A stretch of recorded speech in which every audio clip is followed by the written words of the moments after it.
by the time I was in the 5th grade, the bank foreclosed and came and tacked a great, huge sign on the beautiful apple tree in the front of the house for sale. And it was, a foreclosure. I cannot imagine how mortified my poor parents must have been by that. Because this did not happen in Belhaven. It was absolutely, the people were very, very well off, with quite magnificent estates. Ours was simple but very beautiful, right. But it wasn't a magnificent estate. It was just a lovely house on lovely grounds. And it looked quite large, though. There were a lot of rooms in it, weren't there? Not a zillion, but it was large, and so it was a lovely, beautiful, beautiful house, but simple. And that's the one you showed me the news clipping of that was selling for like $15 million. No. That was what happened when the bank foreclosed. There we were, homeless. Daddy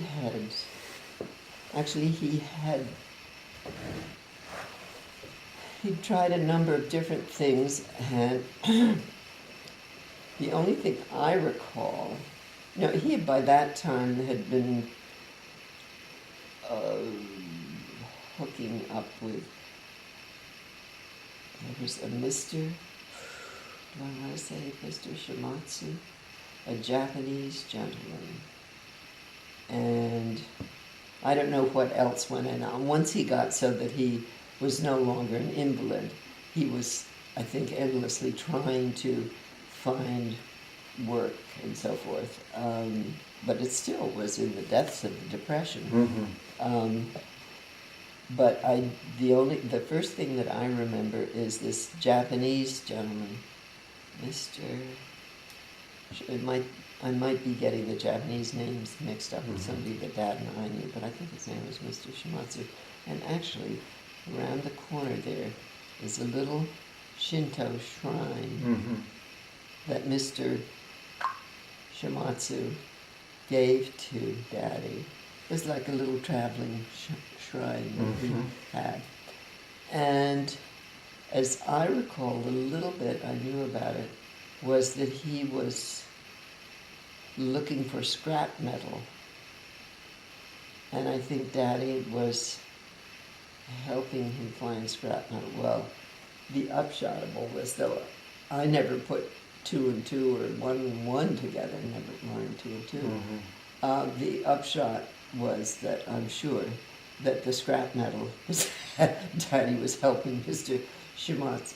Oh, that's not quite right. For Japan's war effort. For the war effort for World War II. Oh my goodness. But this would have been in the 1930s. Early-ish in the 1930s. So anyway, he was doing, but he had bits and pieces of work to do like that.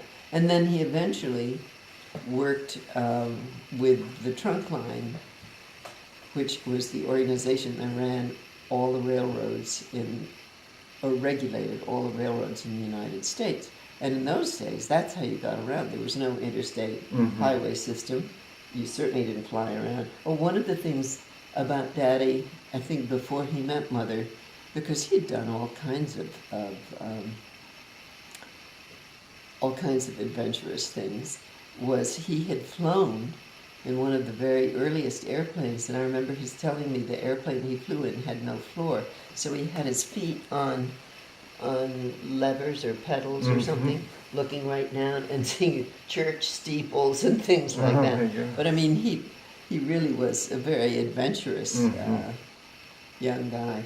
Anyway, the bank put this thing, foreclosed on the mortgage, and we had no place to go. And just up the road, up Otter Rock Drive, was this great big monstrous Victorian house that the Robinsons lived in.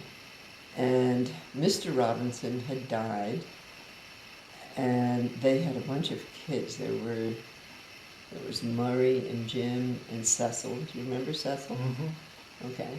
And Dorita. I guess maybe 4 kids. Arnold.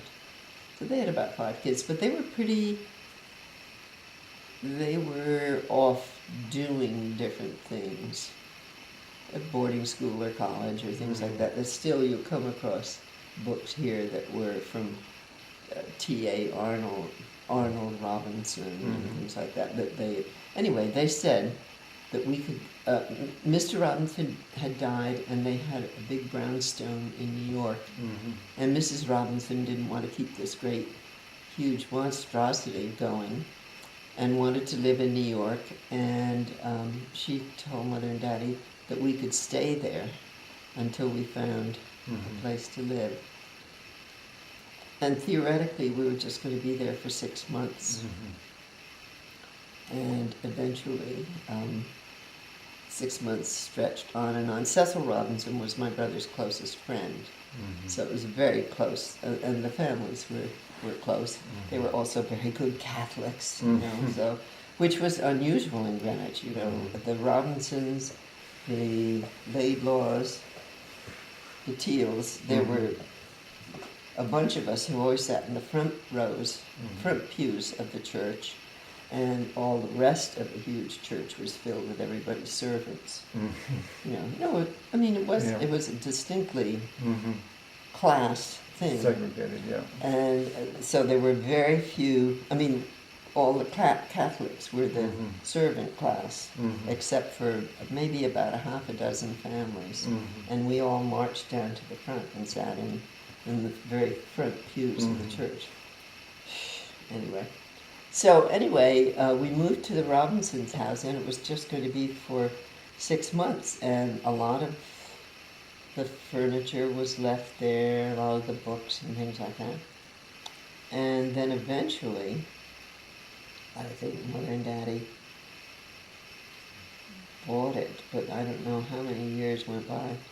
And I thought they bought it for $5,000. My sister said something like $1,500. I don't know, whatever it was. I mean, in today's thing, it seems absurd.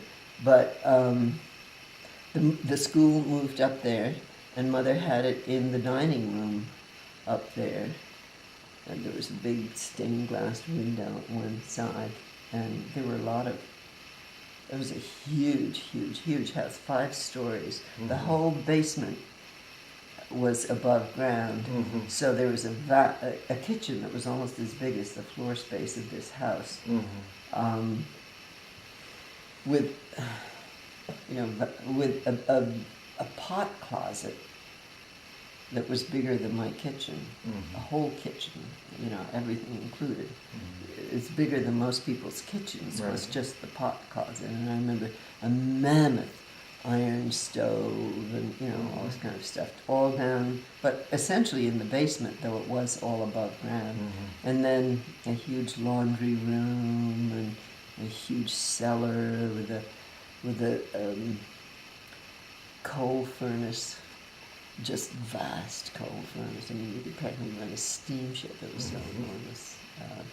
Great furnace that went from here to the wall and up high that you had to shovel the coal in and everything. Anyway, the school continued up there, and I think by that time Daddy was working for the Trunk Line Association, and so he had a regular job then, and he loved it, and he did actually terribly well with it. But then, where did I find that list? Then my mother started getting, I don't know how it all came about, but she started, I don't know where the